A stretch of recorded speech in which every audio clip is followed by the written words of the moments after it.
जुंगशाई में रिपोर्ट करे हुआ Huzoor Ahmed Brohi. Jungshahi Ramzan night cricket tournament Jungshahi high school के ग्राउंड ते अगूणे नाज़िम बशीर अहमद जोखियो के फर्जंद मरूम गुलाम रब्बानी जोखियो की याद में जारी जुंगशाई रमज़ान नाइट क्रिकेट टूर्नामेंट में रोज़ानो थींदड़ दिलचस्प ऐं सनसनी खेज़ मुक़ाबलनि सबबि शाइकीन जो वॾो अंग ग्राउंड जो रुख करे रहियो आहे। हर रात क्रिकेट जे शौक़ीननि जी वॾी मौजूदगी सां माहौल इंतिहाई जोशीलो बणियल आहे।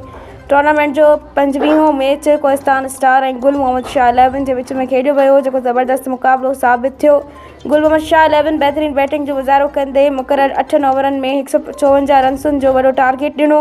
जवाब में कोहिस्तान स्टार जे रांदीगरनि खे यके बाद दीगरी आउट कंदे गुल मोहम्मद शाह 11 ख़तरनाक शिकस्त ॾेई क्वार्टर फाइनल लाइ क्वालिफाई करे वरितो।